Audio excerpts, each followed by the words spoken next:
there's another kind of instinct that you need to be on the lookout for, and this one is a liar.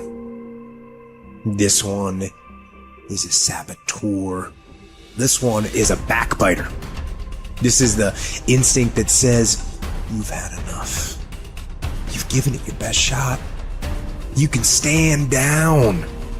You can back off. You can rest now. Which sets up this problem for all of us. You're never going to feel like it. It's your job to make yourself do the crap you don't want to do so you can be everything that you're supposed to be. And you're so damn busy waiting to feel like it. And you're never going to. And that's the problem. There are those of you, you're still immature. When your excitement is up, your effort is up. But when your excitement goes down, your effort goes down. For some of you, you're too seasonal. When you're excited, man, you coming to work the first week, the first month, the first 3 months when you got that job, you were excited, and so you was putting forth effort. You on blade. Now you got comfortable, and you're not excited no more. And guess what happened? Your effort has gone down. So do me a favor, get off of that feeling stuff. Get off your excitement. We're not dealing with feelings because feelings go up and down. You don't have to be excited. You made a commitment to that job. Didn't nobody force you to take that job. You signed your name on the dotted line. And commitment said, I don't care how I feel. I don't care if I'm excited. I don't care if I'm pumped up. I don't care if I'm fired up. You made a commitment.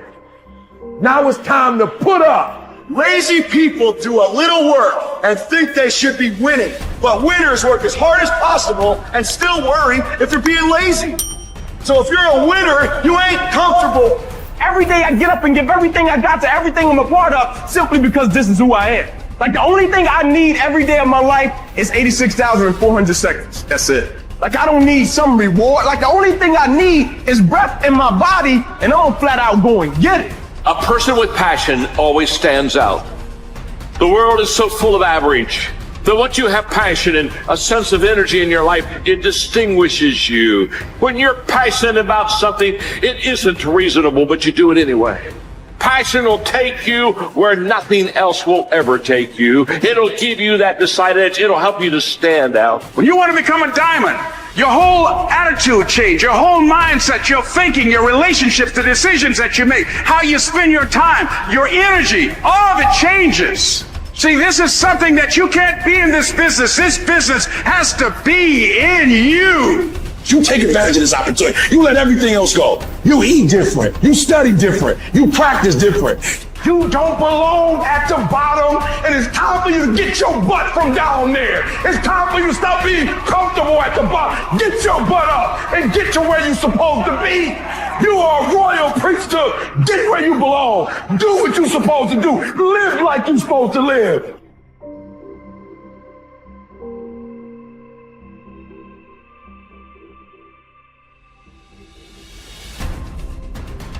Get better every day.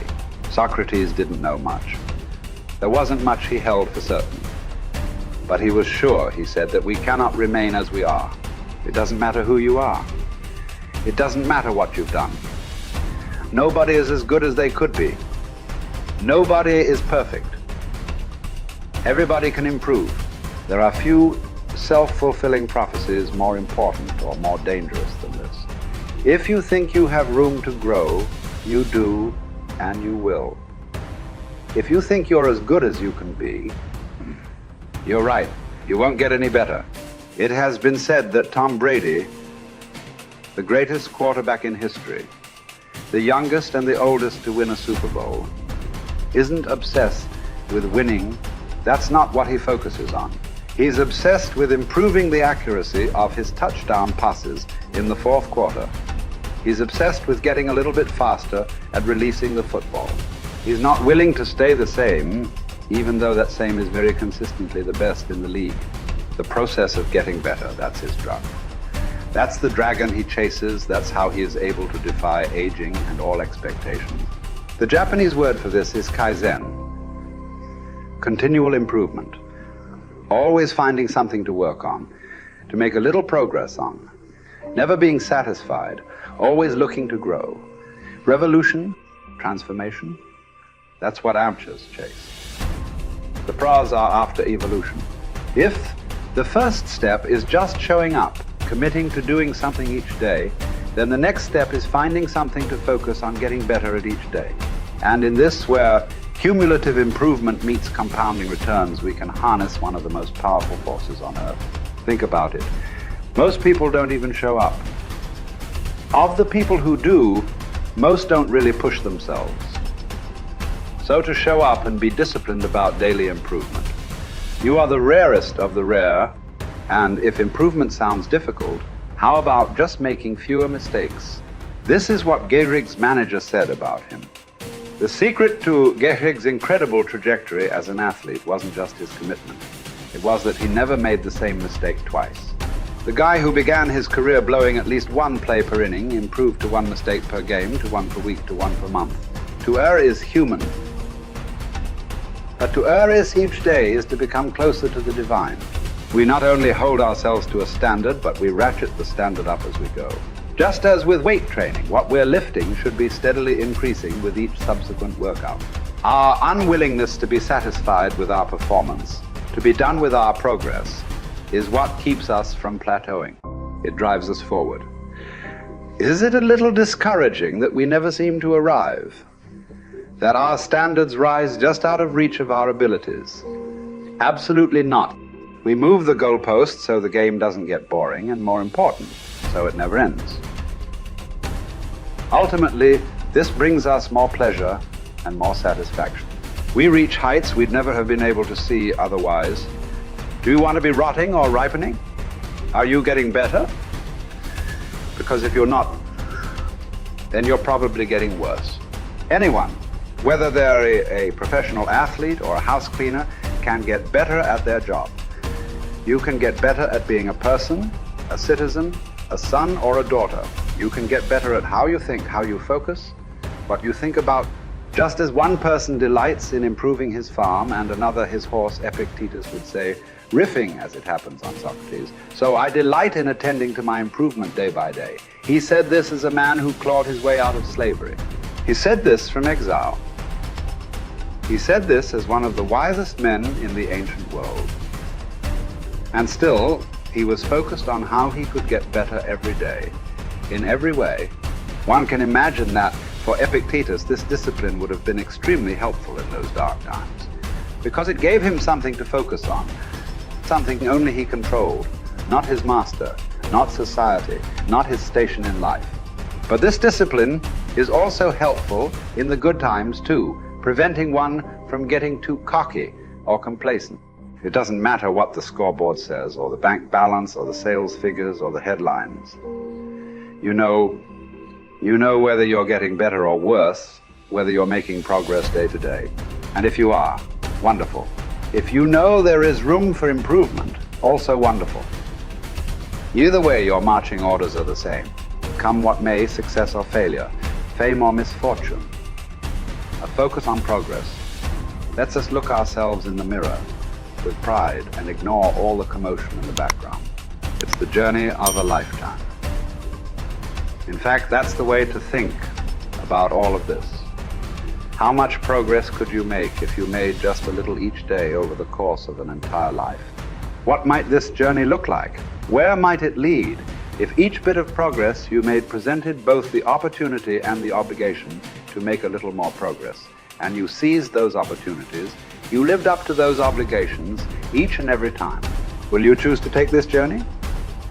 Will you continue on, even when you've reached further than you ever thought you could go? Or will you stop there? Are you going to keep practicing? Or have you decided that this is good enough? That you're good enough? Will you remain as you are? Or become what you're capable of? Because once you stop getting better, there's only one direction to go. Do the best you can. The Emperor says in Marguerite Yourcenar's beautiful novel Memoirs of Hadrian, do it over again. Then still improve, even if ever so slightly, those retouches. It's a beautiful irony. You're never content with your progress, and yet you're always content. Because you're making progress. What does it mean to live an infinite life? Clearly, our lives are finite. We're born, we die, we come, we go. But life is infinite. The game of life will continue with us or without us. Which means every single one of us has a choice. We don't get to choose the nature of the game. Life is infinite. We don't even get to choose if we want to play in the game or not. Once you're born, you're in it. We get one choice. Do you want to play with a finite mindset, or do you want to play with an infinite mindset? To play with a finite mindset means waking up every day and say, I'm going to be the best, I'm going to be better than everybody else, I'm going to accumulate more power, more responsibility, more money, whatever it is, whatever your metric is, I'm going to get more than anybody else. Me. And when you die, you take none of it with you. Or we can choose to live our lives with an infinite mindset, which means I'm going to leave this world, this school, in better shape than I found it. It means I'm going to devote my life to see that those around me rise. And we know that we're living with an infinite mindset because our obsession is seeing that we have an impact on the lives of the people around us. We've all had teachers, and some of you are those teachers, where 20 or 30 years from now, I can go to one of your students and say, you're a remarkable human being, you've accomplished so much in your life. How did you become the person you are today? And they will tell me your name. We all remember the teacher who believed in us. We all remember the teacher who had our backs. We all remember the teacher who saw something in us that nobody else saw. We've forgotten all the others, but we remember those couple. And that's what it means to live with an infinite mindset. It means we divert ourselves to that mindset for everyone in our lives. That other teachers will say that about us. Other principals will say that about us. Other students will say that about us. Our friends will say that about us. I am who I am today because of you, and I will commit to live the same life that you taught me how to live. And you will literally live on beyond your own lifestyle, your own lifetime. That when you're gone, others will carry your work for you. This is what it means to live an infinite life, and it is just a choice.